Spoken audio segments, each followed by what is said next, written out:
Bovandi. Shalom, shalom église. Okope selanga de kwaza pembeni mbote. Balobi kombo na ye voisin. Ba yebisa biso kombo na ye nani? Pe selanga voisin mbote. Tuna ye comment il va?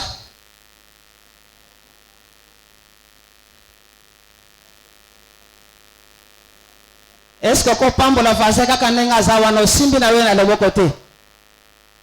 Mais ozo pambola kaka nzambe pona bongo ina ye. Ozo tombela ye ya malamu. Ozo tombola ye kotombela ye makamba malamu. Nzambe sale bolamu. Nzambe pambola ye. Nzambe meme mosika. Nzambe batela ye. Nzambe longisa ye.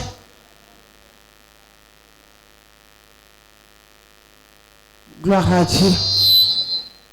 Amen, amen. Libete la maboko yomoko. Que Dieu soit loué.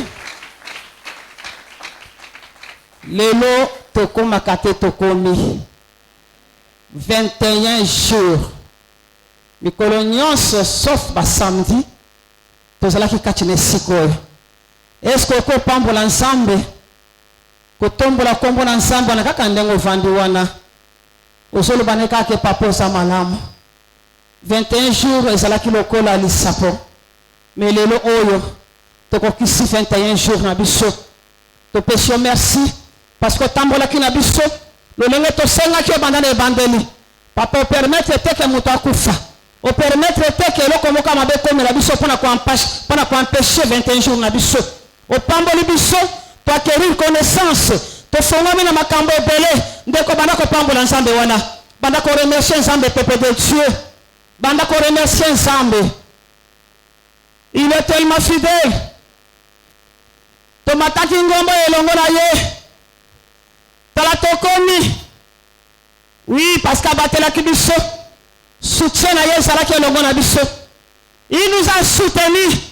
Yango to mati pe tokomi.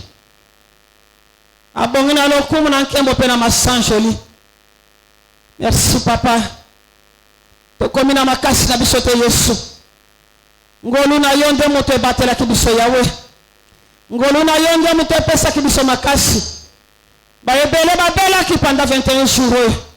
Mais yo permettre te ke kufa ekota na kacha mabota. Papa te péché merci.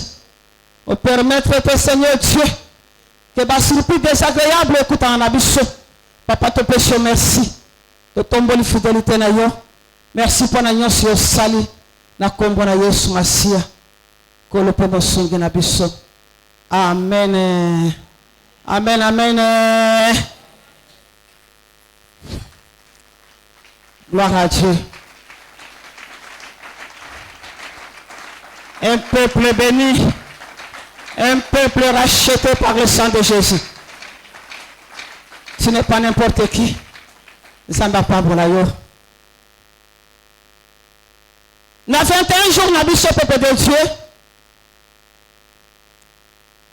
Zamba sale biso ngolu. Ya tole belalika etali. La délivrance et la prospérité de l'âme. La délivrance et la prospérité de l'âme.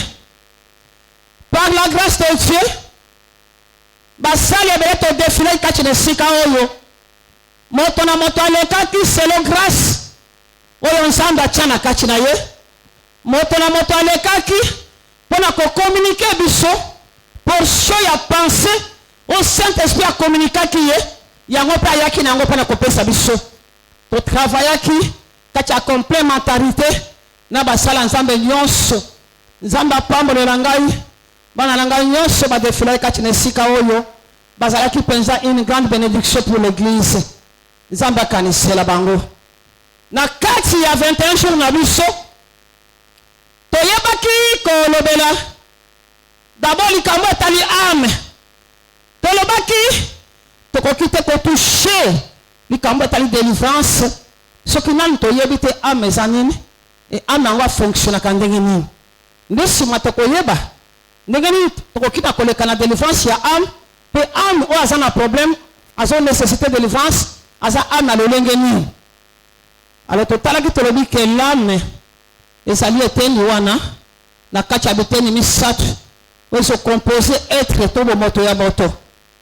Selon 1 Thessaloniciens chapitre 5 verset 23 kuna batalisi biso ke moto aza na biteni misato babandi esprit, âme et corps. Tolobaki pourquoi babandi l'esprit? Parce que esprit nde véritable yo. Oza oyo ozomona libanda te, oza oyo amona kate nde yo wana. Oyo ozomona libanda oyo ezaka enveloppe ya pamba. Na kanisa motei na biso asala biso ba démonstration awa. Et totalisaki tolobi ame azali eteni oyo azosunga biso pona komema biso na monde ya évolution. Na monde ya évolution na sa moi awa. Grâce ya âme na biso ezali lupambo lu munene Nzambe apesa biso. C'est grâce na ye nde na sa moi awa tozala makoki ya kokende mosika ya kosala kombo ya kosala d'espoir ya kosala makambo minene ya minene na sa moi awa. C'est grâce à notre âme. Et tolobaki âme na biso ndenge aza wana azali na biteni pe misato. Biteni misato ya liboso tobengi ye intellect to pensée na sosongela na koloba nyonso te na kokende likolo. Eteni ya liboso ezali intellect to pensée, eteni ya mibale eza volonté, pe eteni ya misato na kati ya âme ezali oyo tobengi sentiment.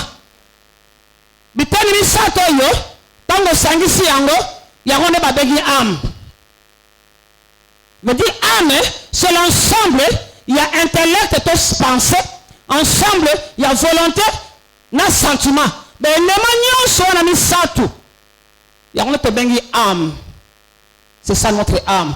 Et le colo il fallait tout faire dans le kamotali âme.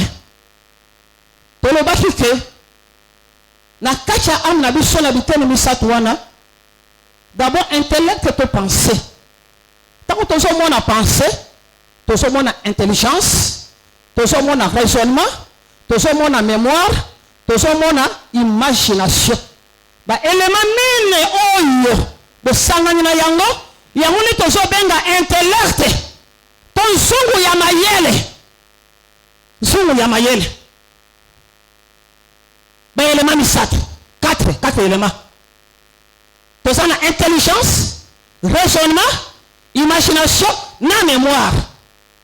De sangani na yango ni to bengi pensée to intellect. C'est ça. Et nous avons la volonté.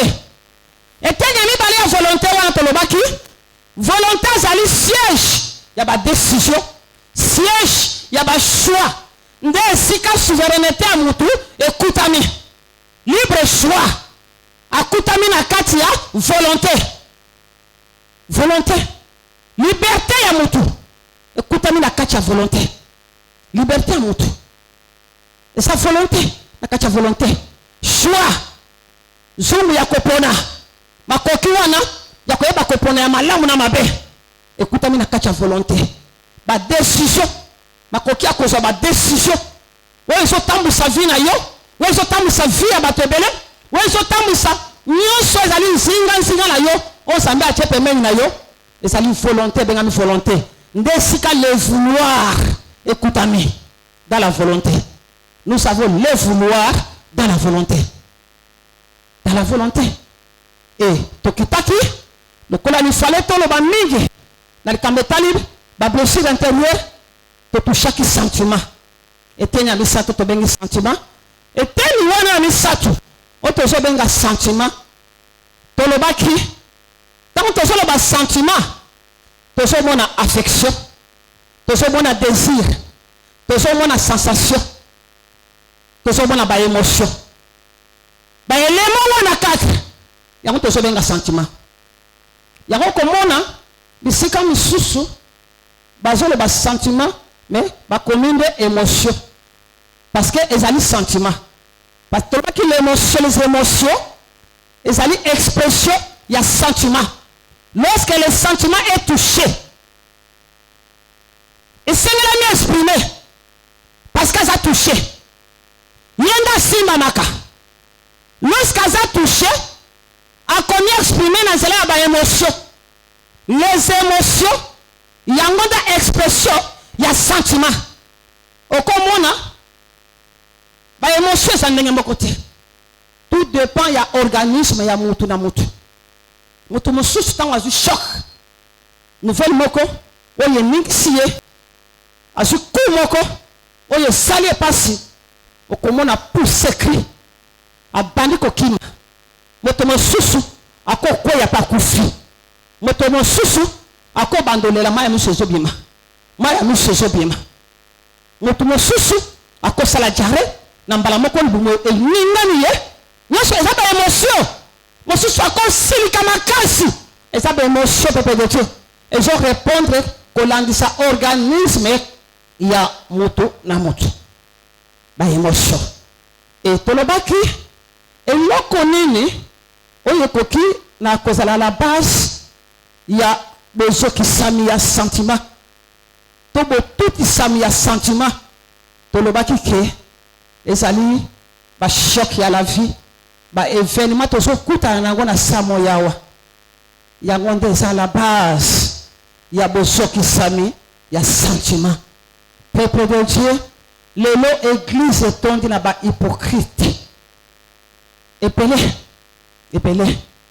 à cause de ma blessure intérieure et comme ici bango le lenge wana et comme ici bango me dire et forcer bango et pesi bango bolo lenge moko bo saleli ya bo saleli même dans la maison de Dieu, même dans la maison de Dieu ba blessure intérieure peuple de Dieu eza eloko ya kosakana na yango te et tolobaki likama ba blessure intérieure et ça dépendre te na niveau ya beti de sala na niveau social na yo et ça dépendre te ce qui na tolobaki aza lokola lézard au proverbe 30 azoloba alobi ke lézard parmi banyama ya mike mine aénuméré bango 4 banyama ya mike mais o bazali sage mais basa banyama ya mike atangi fourmi atangi sauterelle atangi le dama pe atangi ba lézard na ba lézard alobi bango bakuta mitina banda kwa ba roi batika esikate okena ndako mongambo kokuta lézard okena ndako ya roi okokuta lézard asakuna de même na ba blessure intérieure de même na ba blessure intérieure et so tala même niveau ya onction mutute te et so tala yango te et so tala niveau spirituel na yote peuple de Dieu et ça ba événement oyo préparé yango te kokutana na yango mais na poisa okutani na yango et tango so kutana na yango et so tout anam sentiment zo ningana sentiment zo soka et so soka et tolobaki ba blessure intérieure et ça ndenge mon côté ba pota wana moto mais ça ndenge mon côté tout dépend il y a événement le ndenge salelaki tout dépend ya événement et ça ndenge mon côté ba blessure intérieure alors tango ba blessure intérieure na kacha moto azo lukate à entretenir donc bake moto azo luka guérison na yangote azo bunda ta la be forte pour que abika na ba pota wana asape ko entretenir yangote na ndenge ya ko soigner yango pona ko mema yango na guérison ba pota wana e komaka infecté et tant le pote est comme infecté au comme likama non seulement pour na yo moko pe pour na ba bazali singa na yo comme ko tia batu nyonso mal à l'aise pembeni na yo. Pourquoi? Parce que zo lingate ko guérir na lo bakelo comme ko fantreti être blessé c'est un fait oui na planifié yango te mais na kutani na yango et salami na bomo nanga c'est salami nanga salameli wana quelque chose là oye yango yelaki to problème na yango, et ça un fait, et salami. Mais la guérison, guérir, c'est un choix. Guérir est un choix. Où les gens dépendent d'un langage. C'est à moi qu'on décide. Il y a un pic, ton azalaka kandenge wana, na ba pota wana. Na tombo la ka ba pota wana. Batu nyoso baye ba ke ngai nde mutu na soka. Po ngai mutu aliboso kosoka. C'est ça le problème, peuple de Dieu. Alors batu ebele, on devrait pas séparer la nature wana. Ba mesana na yango, ba tonga ba monde na bango, batu wana bazaka ba blessé wana, ba blessure intérieure, baza batu oyo, baza makasi na ba dialogue intérieur, mais dialogue moko oyo keneke toujours na ngambo moko négatif. Atonga monde na ye, na kati ya imagination na ye. Monde ya lokuta. Azo mikosa ka ye moko. Azo mikosa ye moko. Parce que ça la vérité te. C'est du mensonge. Oh diable, ça lui cocotte ça la carte de imagination na yo. Ah, c'est du mensonge. Mais comment la batu ba sepeli na yango? Ba sepeli ba vanda nenge wana. Non, peuple de Dieu. Pota oyo, yo oyebi comprendre soin na yango te, pour entretenir yango po ekuba ba la guérison te, pota wana lobe ko koma gangrène. Soki ezaki na lokolo, okosuka bakata lokolo. Soki ezalaki na loboko, okosuka bakata loboko. Voilà pourquoi malakishe eyaki pour que tout soit guérison. Tout soit guérison. Totali s'occuper na niveau intellect ça n'a pas problème. Batu mususu so mona ba raisonnement na bango. Et so ko kanate na ba âge na bango. Et so ko kanate moto mokolo na zo raisonner lokola mwana ya muke. Moto mokolo mais mo mwana ya muke akoki ko embrouiller ye, amemi ye pe amemami. On est yenda zongi sa mwana na nsela. C'est qu'il y a un problème. Na niveau intellect. Il y a un problème. C'est ça. Mémoire oyo et mona kabola mbatu basaila yango te et tombola kaka mabe. Mémoire wana eza na problème. Mémoire wana eza na problème. Eza na besoin de délivrance que eza ba délivrer yango. Comment koki ko bossa na mabe batu basali mais otombola kaka mabe nani bola mbatu basali yo otombola kaka mabe. C'est qu'il y a un problème. Et yango toloba kilobi boy na vendredi tolobi likambo ya amertume na vanda ki likolo ya amertume.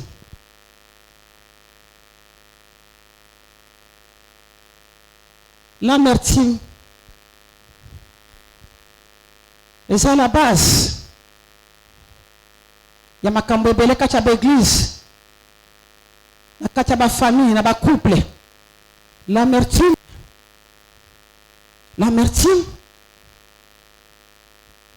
Tokotaki na motindo le vendredi et on avait prié pour la tina yango. L'amertume. To définir ça qui yango boye. Selon le dictionnaire biblique. L'amertume est un ressentiment mêlé de tristesse et de déception. L'amertume. Le ressentiment. Sentiment et le ressentiment. Parce que c'est quelque chose où c'est salama qui déjà. Choc ou c'est salama qui déjà. Et zala qui déjà. Mais et l'amour qui est mati. Douleur wana. Et mati. Et zala qui est mati. Et où tu causes la tête mais zala qui. Mais et so mataka. Et so mataka. Et on te le dit ressentiment. Ressentiment wana te dit. Et ça mêlé na ba tristesse. Et ça na ba tout temps on ta le longi na ye. Kaka libanda na ye. Au sali lecture ya amertume. Au moins combien je souffrir na amertume. Mais moi ensemble. Parfois peut nous salir ensemble. Mais au jour mon appelle que azo nyokoma azana kimiate na kachina ye. Azo luka camoufler. Ndeska danger muso azala kayango wana. Azo luka camoufler mais ils souffrir na kati na yana amertume wana et tolobaki boye ressentiment et outil na verbe ressentir et nous qu'on va sentir éprouver ressentir une douleur. Ressentir veut dire éprouver une douleur. Une douleur. Parce que l'amertume, tout le monde comme amer na kati. Il y a amertume. Tout le monde a bololo na kati. C'est quelque chose, il y a bololo. Motomoko a sepela kanelo kwa bololo te. Tomela kango tika tomela parce que to limito bika. Et ça il y a comme quoi ma paix. Goût ya ma paix. Mais ba ane ba tebele eza na sabi loko wana ezo bika na sabi loko wana et to mona ki ba conséquence ya motema oyo tondi na amertume peuple de Dieu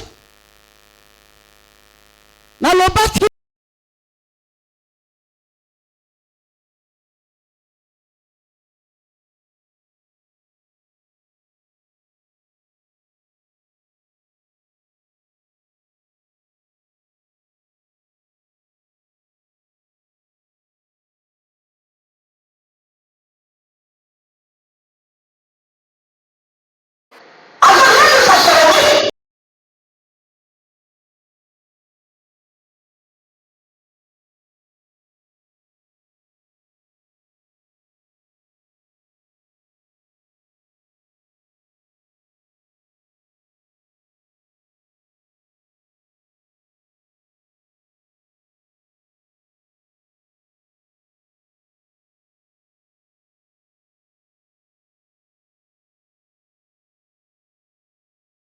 malgré ma difficulté, malgré ma bitumba, malgré ma kamazo kuta na yango, ma blessure intérieure, à ganja lobi, papa n'a pas mori parce que je suis une créature merveilleuse.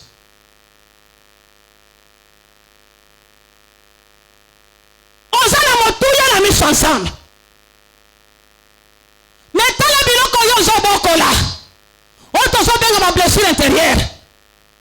Le lenge zo sakana na bomo na yo et là ici le lenge moko abosalisami oyo mokeli na yo azomona yo kuna te ya azomona yo o ya tintaki na sama belao ton créateur à toi mais ma blessure intérieure est déformée yo ma blessure intérieure est commission moto moko o bato bazo banga ko vivre pemeli na ye non atingi na samoi pour osala une bénédiction pour na muto azali pembeni na yo azala l'aise tango asa pembeni na yo mais regarde combien osa kotia bato mal à l'aise o basa pembeni na yo à cause de ba blessure ozo bokola peuple de Dieu keba ba blessure ozo bokola wana eko balukela yo eko détruire na yo eko savir na sama belé ba blessure intérieure wana ozo bokola Nzamba yebisi Israël alobi tango so kota na terre promise boko kuta peuple moko basala ko kipe mabele wana bo sala alliance na bango te bo benga na bango bo balana na bango te bo sala boyo kanise bo benga na bango de peur que lobi bakoma ba épine alors faut bo benga na bango bo sala alliance na bango te peuple bakoti bazo possession mabele batali mais Nzambe pas méchant comment bato bengana ba mususu batana bango malamu to ko sala alliance na bango basala alliance Joshua sala erreur moko grave asali alliance na bagabaonisi peuple Nzambe albaike a éliminer bango tango Nzambe azol ba éliminer Nzambe yebi conséquences bagabaonite bakomaki na kati ya peuple d'Israël na kati na bango bagabaonite a cause na bango bayuda bakufa Nzambe alobi boko kufa parce que Saoul na zel na ye ya musala Nzambe abomaki bagabaonite Nzambe alobi non kanda tant qu'en ça mec dit David a quelque chose balobi et Seigneur ba j'appelle descendance ya Saoul ba prendre bango ba boma bango ndenge Saoul a salaki pourquoi parce que bango bandimaki ko bokola bagabangonite loko nzamba so pekisa la Bible eza pona bolamu na yo eza po yo sala malamu na samba belawa oui peuple de Dieu eza pona bolamu na yo eza po yo umela on sala une source à bénédiction pour la baebele na sabo yawa keba bolingo na leki nzambe te nzambe yo ko na bolingo atako bokolo yango oke no bokolo blessure intérieure pour me mayo wapi na kufa no ils ont détruit ma vie ma blessure intérieure et pour le but amertume à cause d'amertume Naomi a son quota na Jérusalem with infants bas na Bethlehem kutu bas ya Bethlehem ba moni Naomi baso pusana po ba yamba Naomi o Naomi to yete bo benga Naomi te bo benga Mara parce que na zalaki na ebele na bokei na ngai na zo soka maboko pamba mobali akufi bana bakufi na tikali maboko pamba boko benga ngali susu Naomi pona nini oui oza Naomi ato kufelaki ato lekaki na banzela nyonso wana oza Naomi nde kombo ya destiné na yo yango wana tango nzambe asomona yo asomona mutu mushikila te si ba événement de péché au kombo wana yake mutu mushikila mais ton créateur a dit que tu es sa gracieuse oza Naomi yango nde kombo ya destiné oyo nzambe ayebeli yo c'est ça nyonso wana amertume azaki na amertume na kati ya âme amertume ezo changer langage ya moto amertume eza koarrêter vision ya moto kakende mosika à cause d'amertume peuple de Dieu à cause d'amertume amertume ils ont créé pour construire ma mur il y a isolement tout autour ya moto à cause d'amertume à cause d'amertume bato mosusu amertume ekomisi bango bilobaloba bitongatonga biyinayina à cause d'amertume nyonso ezoleka pembeni na ye eza bololo mpo na ye eza bololo mpo na ye à cause d'amertume et tout ça c'est dans l'église dans la maison de Dieu peuple de Dieu non tobanga ensemble tozoya liboso ensemble po tokoma meilleur et non po tokoma pire non tozoya po tokoma meilleur tobonga parole tozoyoka esala miroir ntango tozomutala tozomona bisika salite ezali tozolongola ezala bomesano te tosi tomesa dimanche tokendeke ndako ensemble non peuple de Dieu kosepela te cette année élargissement ezala slogan mpona yo lokola bambula nyonso non non non kosepela te que année mpe leka yo élargissement ezala slogan non non Lamentation 3 19 à 20 tellement totanga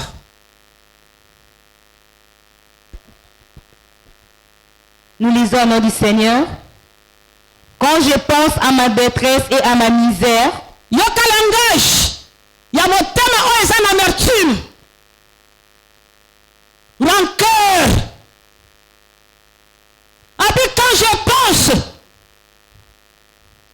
mémoire na ye azomatiselaka ye badouleur wana soki akutami na événement moko boye semblable mémoire na ye azwi occasion ya komatisela ye baévénement kokende kokundola kundoli amatisi baévénement wana oyo esalaka ye pasi ndenge akanga bato wana ndenge ayina bango parce que basala ye boye non à Dieu la vengeance à Dieu la rétribution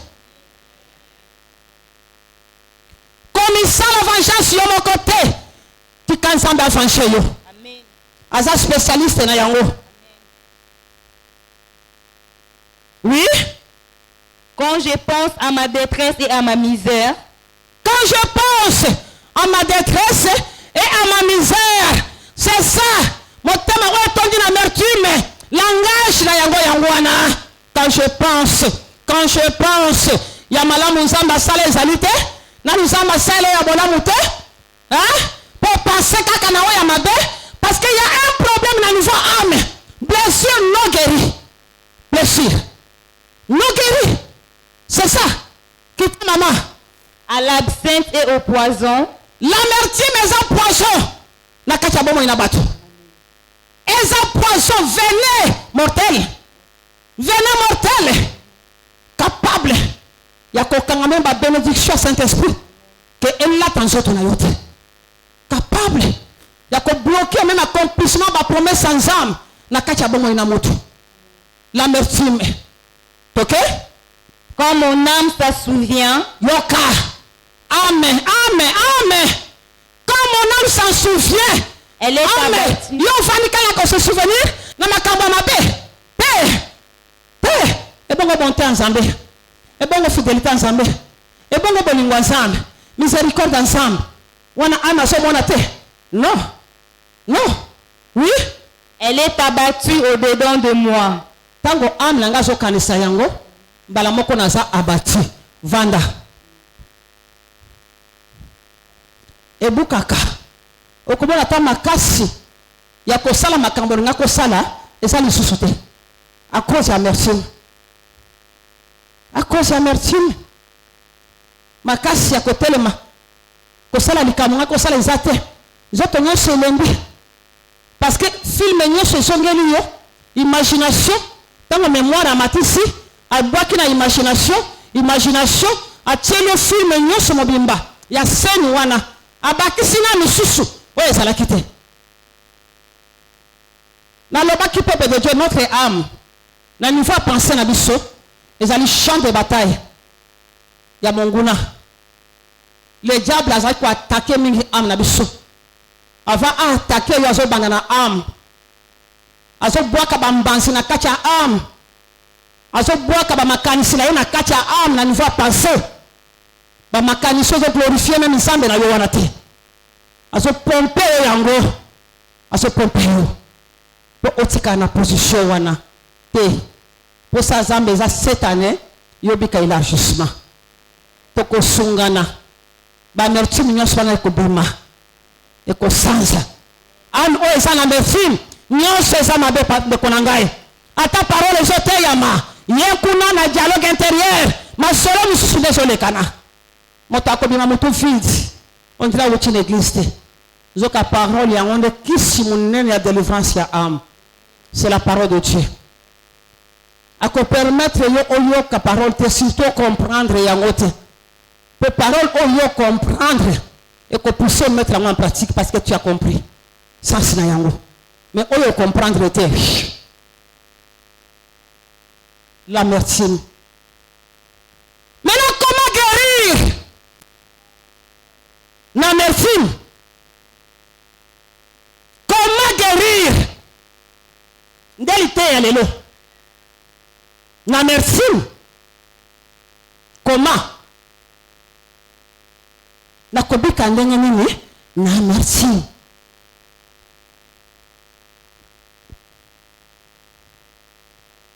Luc chapitre 17. Verset 3 à 5. Jésus dit à ses disciples, il est impossible qu'il n'arrive pas de scandale, mais malheur à celui qu'ils arrivent. Malheur à celui par qui ils Chapitre arrivent. 17, verset 3. 3. Oui. Prenez garde à vous-même. Vous avez lu? Chapitre 7, 17. 17, hein? Verset 3 à 5. Tangangoran. Prenez garde à vous-même. Quand tu prépares à Kamatea, vous avez un verset, vous appelle Moussou. Oui? Tanga. Si ton frère a péché, reprends-le et il se répand. Et s'il se répand, pardonne-lui. Et s'il a péché contre toi 7 fois dans un jour, et que 7 fois il revienne à toi, combien de fois? 7 fois. 7 fois. Oui. Qui s'y amertume, c'est le pardon. Qui s'y amertume, pour la guérison amertume, c'est le pardon. Bato batambola kana amertume na kati na bango, baza batu o ba pardonnaka te. Baza na difficulté à pardonner. Yango moni makambo yango douleur wana, azaka soka vandi, on me dit ko sala mayo ko moko boye, amoni pouf, et la mousse mati parce que zali ezaka na kati na ye. Manque à pardon. Manque à pardon, peuple de Dieu. Manque à pardon. Qui se l'engo se pardonner. Alors, il soki. Ndekono sali mabe. Azonge pa ina yona mokolo 7 fois. Veut dire sali mabe 7 fois. Mais na 7 fois nyonso wana azoya pona kwa ko senga yo bolimbisi. Babi limbisa ye. Pour t'épargner l'amertume. C'est la parole de Dieu. Si nous croyons que na kacha mukanda oh na bengi Bible, parole de Dieu est na kati. Toko kangango amen. Babi limbisaye. Ce qu'a seigneur pardon, limbisaye. Il y a des chrétiens, peuple de Dieu, ceux qui sont salis un bébé, à ton Seigneur pardon, à colim sauter, mais il y a qu'à coller à Sainte-Seine, il y a qu'à coller à Sainte-Seine. Boutan n'est toujours pas qui s'aba couche, ma malédiction, l'icône va finir biso. Après il n'y a plus de condamnation pour ceux qui sont en Jésus-Christ. Ils ont foulé dans ma colonne. Sainte-Seine, le corps et le sang de Jésus-Christ, sacrifice suprême.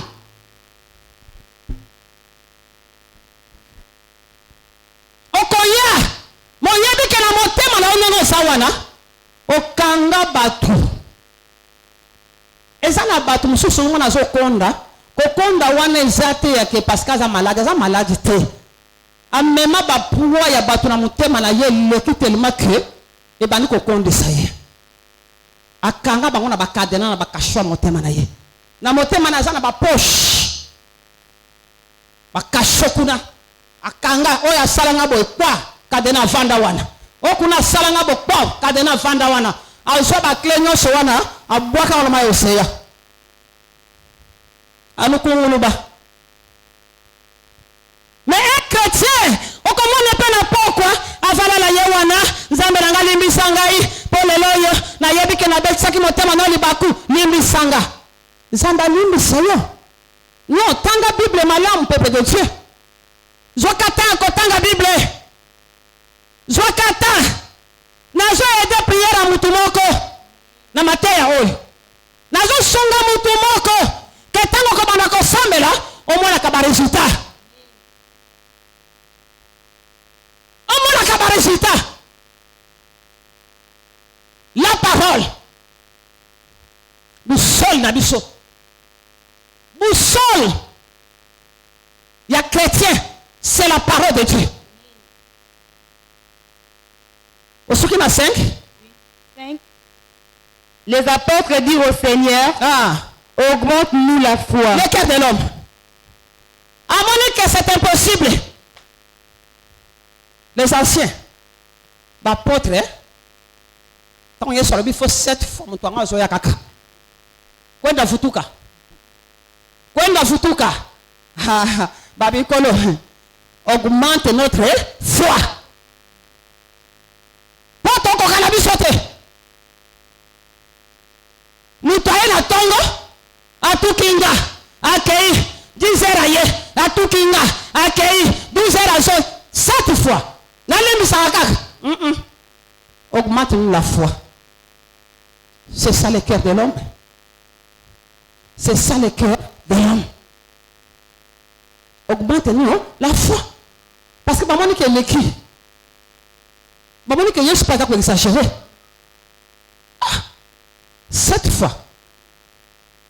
kutu na place monsieur lobby na lobby ka 7 fois te mais 70 fois 7 fois veut dire père mais pardon il fait à la permanent et pas na biso ba chrétien na ba famille na ba couple pardon fait à la permanent na ba église na ba relation na biso pardon c'est à la permanent le pardon clé munene kisi munene peuple de Dieu kisi munene mama tangela nga lisusu Matthieu 18 banda na 21 kita verset 21. Alors Pierre s'approcha de lui et dit Seigneur, combien de fois pardonnerai-je à mon frère lorsqu'il péchera contre moi? Sera jusqu'à 7 fois. Jésus lui dit, je ne te dis pas jusqu'à 7 fois, mais jusqu'à 70 fois par 7. 70 fois 7 fois. Oui. Ok. C'est pourquoi le royaume des cieux est semblable à un roi. Ok. Est semblable à un roi qui voulut faire rendre compte à ses serviteurs. Quand il s'est mis à compter, on lui amena un qui devait 10 000 talents. Comme il n'avait pas de quoi payer, $1 million. Son maître ordonna qu'il fît vendit. Lui, sa femme, ses enfants et tout ce qu'il avait. Et que la dette fût acquittée. Le serviteur, se jetant à terre, se prosterna devant lui et dit, Seigneur, aie patience envers moi et je te payerai tout. Et mis de compassion, le maître de ses serviteurs le laissa aller et lui remit la dette. De compassion. Allez, parce que c'est un qui est bon ici. Que pesanga itana luka. Na kofuta nyongo wana. Olio kangangai ochangana kasho. Kobima yo continue na 35 na ndako. Kobima kaka zo bima liboso mettre na isengo wana. Na nzela zo sepela zo pumbwa. Abwa kamisu amoni moko azana nyongo na ya $50. Balobi akima kangie na nsoto posa étrangler. Futa nyongo na ngai sokite nazo kangisa yo. O wana peka kandenga ya sala ki peut-être. O wana pe akiti na se afukame asenge bolimbisi abilimbi sangai accorde ngai temps na luka tango na kozwa na ya kofuta nyongo wana bala bi serviteur oyo maître uti kolimbisa ayebisi na moninga na yo wana lobi yanga yo kofuta ngo kaka lelo eza attitude ba chrétien ebele awa na l'église. Eza attitude ba chrétien ebele awa na l'église. Akamati akeko tiena kacha kasho malgré senga ke bolimbisi ke accordé le temps aluka ko futa ye akeko tiena boloko mais ye ba tchake na boloko te balimbisi ye ba accordé le temps tout ba accordé temps pa ko zongisa te ba bi maître na ye atika ki yongango. C'est ça le pardon. Atika ki yango mais ya kangi moninga atie moninga na kasho sango koma kate komeli maître wani muto uchi kolimbi sawa tala makambo ya sali mtozaki na nyongo na ye akangi ye atie na kasho maître abobengela ngai tango ya komi maître abina yozali méchant serviteur. Comment ngana limisi yo mais pona ni yo po sali bongo te et pas yande kola yo asengo bolimbisi pourquoi sali bongo te pona yo kangeli yo motema comme tu es méchant yo pe kota na boloko pepe de Dieu tango so kanga bato na motema yo moko po mikangi o mi chepe na boloko yo moko tande no so nyoko amana likambo yango rankeru wana regarde combien je fais souffrir yo peut-être que tout mutongo ozali à la base ya likambo yango asa kutu kuna te asola la bapongi mais moment wana yo ozosala b'insomnie pourquoi ozominyokola na niveau wana esika ozwa décision parce que le pardon et sa décision oui le pardon et ça likambo etali volonté eza sentiment te eza likambo décision me dit je décide de pardonner je décide de pardonner makambo bato basala ngai je décide de pardonner peuple de Dieu Jésus revient bientôt obi mpona nini baseka zoba bakozala ebele o bakorata enlèvement baza na bango sauvé baza na molimo centre mais bakorata enlèvement na premier tour bakotraverser tribulation la grande tribulation à cause de la rancœur à cause de la manque de pardon ozoka kolimisa moninga te mwana église asali eloko frère sœur nous sommes une famille ECJ nous sommes une famille mais sika bato bazali kobenda ne kozala kaka bakama mike kozala mais nous devons nous pardonner réciproquement c'est ça na bato na kati église oyo ba oyo basala bato mabe baokaka mpe koni kosenga bolimbisi te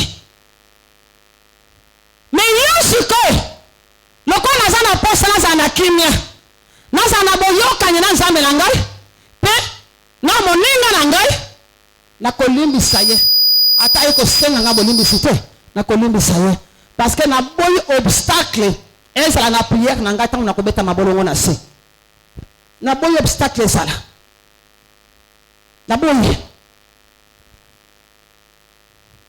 pardon eza pardon biso na bato na pardon biso na nzambe ezalaka angle elongwa oyo emati elongwa kuna ekiti elongwa oyo ekei pardon nous devons pardonner peuple de Dieu soki libere bato wakanga na motema okoyoka kimia kokota na motema na yo okoyoka consolation nzambe kokota na kati ya motema na yo okozwa guérison badouleur wana c'est vrai le pardon esala teke na bosana mais pardon ekolongola douleur oza konyokola ngai mpo ntango douleur wana ezomata naza na kimia te Jérémie azolela abi je n'ai ni paix ni tranquillité naza nango te kutu c'est Job qui pleure je n'ai ni paix ni tranquillité amertume ezolongola kimia ezolongola tranquillité ame combien chuté kimia eza te à cause d'amertume pourquoi kondima kosouffrir na yango bambula na bambula liloba nzambe ozoyoka peuple de Dieu pourquoi ne pas te libérer le pardon c'est renoncer à punir une faute virgule renoncer à se venger d'une offense je renonce il a fallu la zongisa mabe likolo mabe mais je renonce na kozongisa mabe likolo mabe te je te pardonne sikoyo tozosambela ndenge nini tosambela ndenge nini peuple de Dieu tosambela ndenge nini yesu alobi soki nangai nakende koofrir nakomi devant l'autel na se souvenir na kati na ngai devant l'autel c'est pour faire quoi pour prier nake kosambela abi soki na kati na ngai na se souvenir ke eza na moto moko aza na likambo contre ngai natia offrande likolo ya etumbelo te mais biso tozotia offrande likolo ya etumbelo oyebi ke tu as des problèmes na bato mpe bato baza mpe na baproblème nani boarrange na bango te mais okofuka mosambeli butu bobima tongo sa osali makele na pamba ekoza na impact te losambo wana voilà pourquoi nous prions beaucoup mais résultats ezomonana te parce que nous prions mal na notre Père yesu alobi nini par pardonne-nous nos offenses comme. Il faut bien lire la Bible. Comme nous pardonnons. Est-ce que toi tu pardonnes? Est-ce que toi tu pardonnes?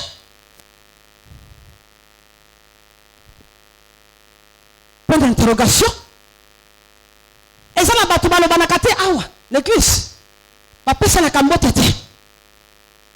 Mais surtout que saint baye. Pas d'accord. Et c'est chi. Tout ce qu'on s'accorde ensemble. Tout ce qu'on s'accorde ensemble. Tout bangaye. Tout bangaye. Voilà pourquoi nous avons dit matin ya oyo. Et quand on a âme na biso. Molimo santo aso esika. Volonté na biso c'est la plier la volonté en Zambé. Volonté en Zambé primée. Comme Christ pouvait dire, non pas ma volonté, mais volonté na yonde kokisama. Parce que volonté nanga na koki koboya souffrance oyo. Mais volonté na yonde sala yango. Sala. Le pardon.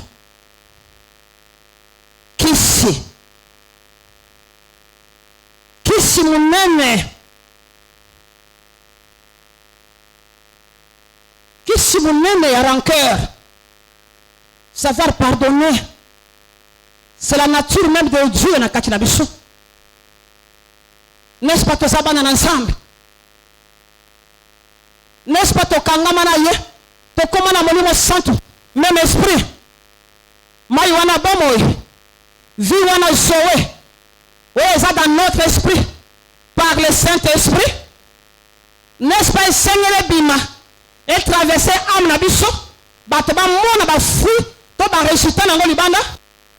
Le pardon. Savoir pardonner. Na nyonso peuple de Dieu. Na nyonso. Savoir pardonner. Il faut que la modèle. Le pardon est une puissance qui libère. À cause du pardon, bah via bateau et kangolama. À cause du pardon, bah via bateau kende musika. À cause du pardon, bateau ba mona le boko ensemble. Ba bika bolingo na ye. Bateau wana ba salo ma betiki la bango ensemble. Le pardon n'est pas une option, mais une nécessité. Le pardon. Oui. Et ça incontournable.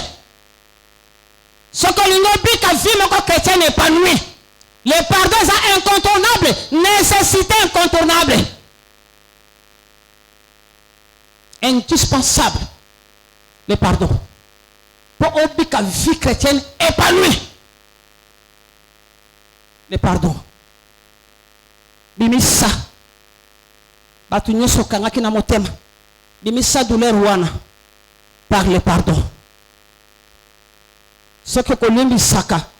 Nzambe pa kobanda kolimbi sayo. Parce que nzamba yebi ke ngai na yo to betaka pe mabaku mikolo nyonso. Liboso na ye. To betaka ba pe mabaku. Mais to kenaka pa nzambe ke nzamba limbi sabiso. Pourquoi pas biso pe to limbi sa? O bata sala biso mabe. To bana ko tangela ka batu mabe bazo sala. Ndeko le boy yoka ki le banzalo te. Le kola yo yoki. So ke ko sala la te. Wana jugement na yona ensemble. Ngana telemi pona ko juger mutu te. C'est la parole yoki. Yango de juge wa telemi pona ko juger yo. Parce que ça miroir. Zonga la kati na yo. Bimi sabato yo kanga. Omoni kaka ndongo boka ki ba clé. E ba kadena wana na mai. Yo ko kota na mai okeko zo yango. Oya ko fongola batwa na mitema na yo no wakanga ki bango. Bongo ko mona ndengo ko biki élargissement. O ko mona ngema kambo ko fonga mana bomo na yo. O ko mona ba prière na yo, e ko koma na ba résultat. O sambeli pa mona ba résultat esengeli. Parce que zo sambela c'est le ba principe en Zambie. Ti kan sambela nga pambola yo.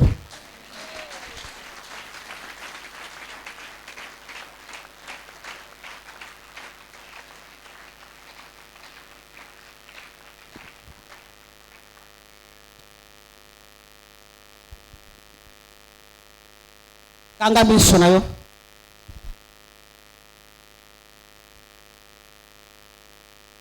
Na bengi frère Jean-Louis. akumba biso na prière.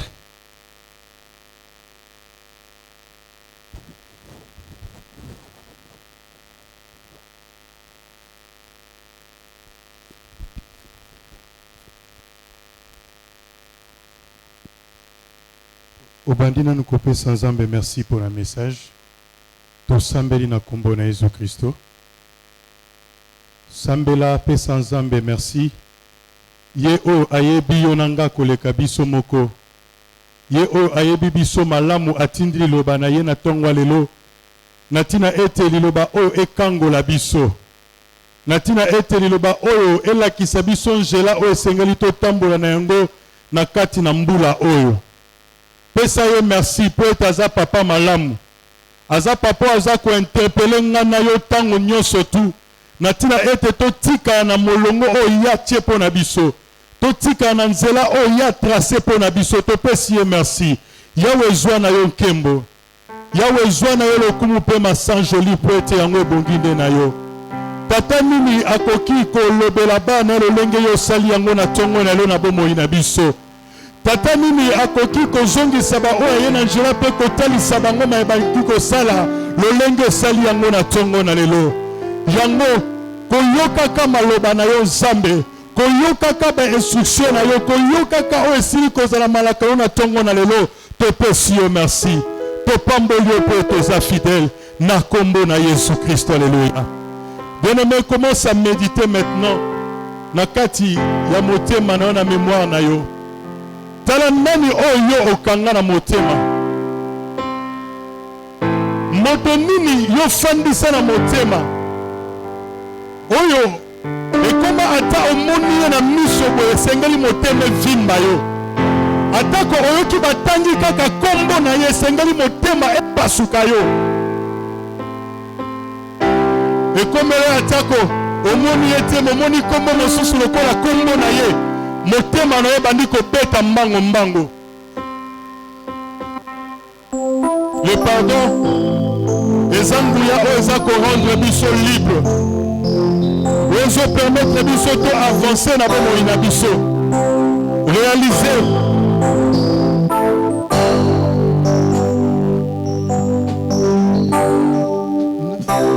kokima wapi nakanisi bomonanga mabena nasaleli yo elukeli ngai makambo nazangi kinya esele nanga eboni awa papa ngai na ye papa sanga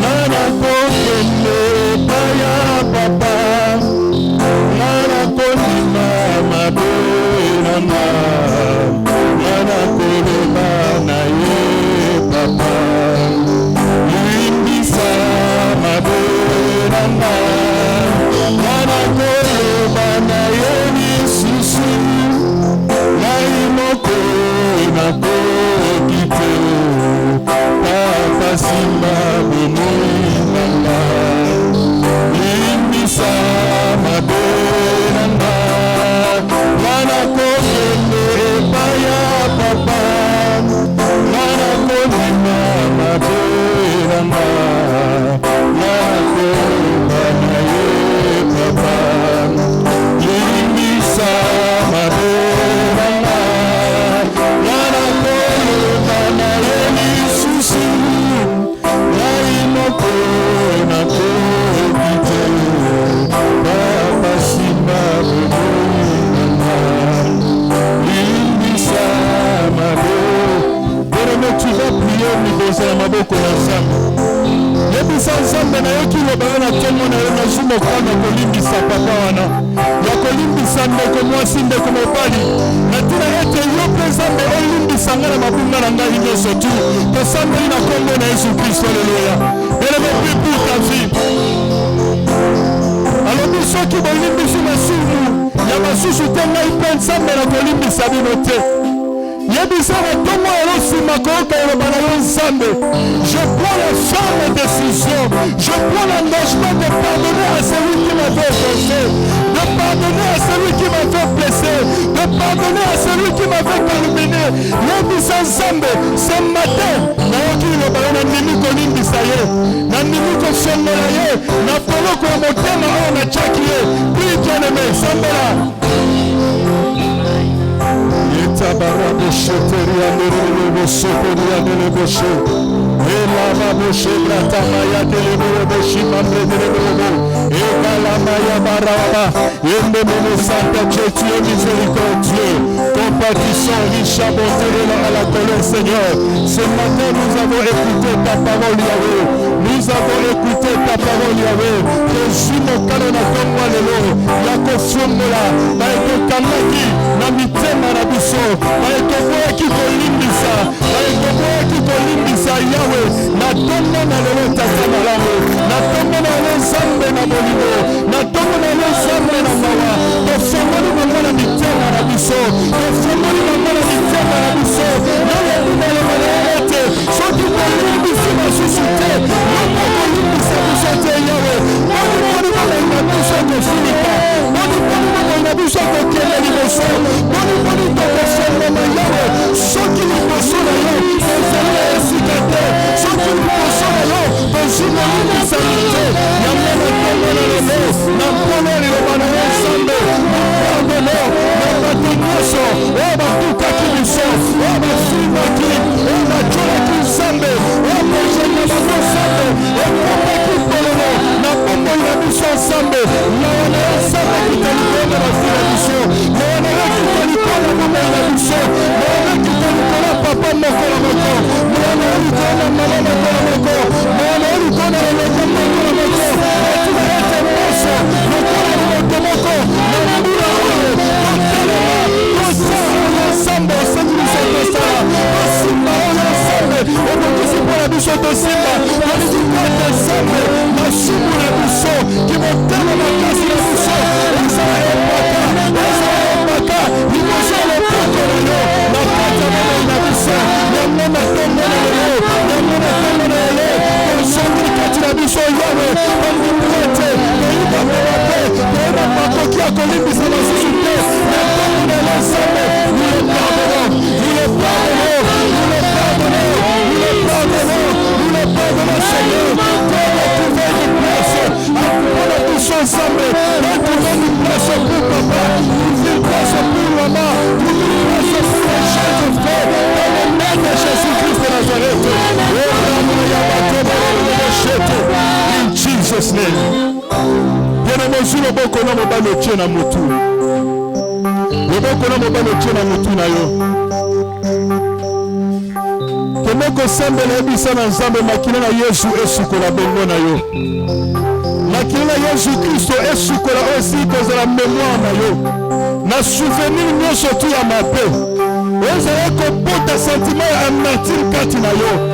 Ezala kotindika yo kende mosika na bato nyonso tu. Ezala kotindika yo oyi na bato. Okana bato na motema na tongo na lelo. Makila na Yesu. Ezoloba koleka makila na Abel. Nettoyer.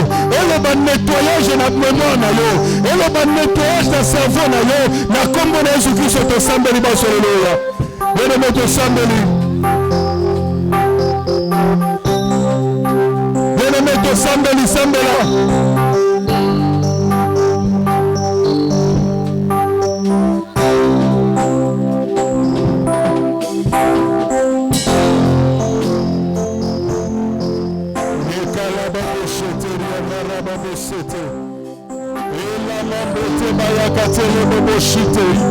Makila na yo epetola.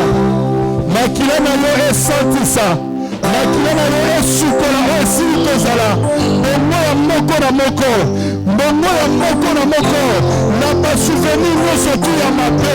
Na basouvenir nyonso tu motaku sentiment ya pololo. Sentiment ya kanza. Sentiment ya koyina. Na kati na bongo ya moko na moko. Makila na Yesu Masia. Makila sokola kina namba na Golgotha. Nettoyer mémoire ya papa moko. Nettoyer mémoire ya mama moko.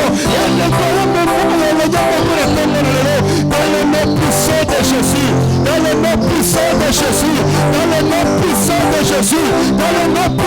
Jésus, dans le nom puissant de Jésus, le sang de la nouvelle alliance, le sang de Jésus, le sang qui purifie, le sang qui sanctifie, que le sang de Jésus est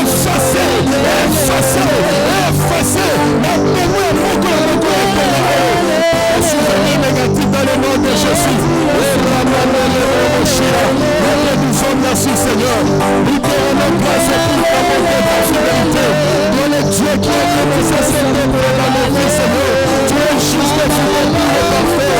Tu es juste et fidèle pour le parfait. Au nom de Jésus, excellent Saint-Esprit de Dieu, excellent Saint-Esprit de Dieu, excellent Saint-Esprit de Dieu, viens nous faire amplifier ces enseignements dans nos vies, dans la vie de chaque papa, dans la vie de chaque maman, chaque jour de cette année, que ces enseignements sur la délivrance et la prospérité de l'âme puissent être dans leur mémoire,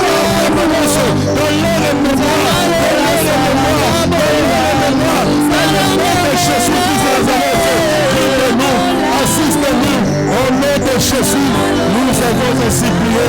Amen. Amen.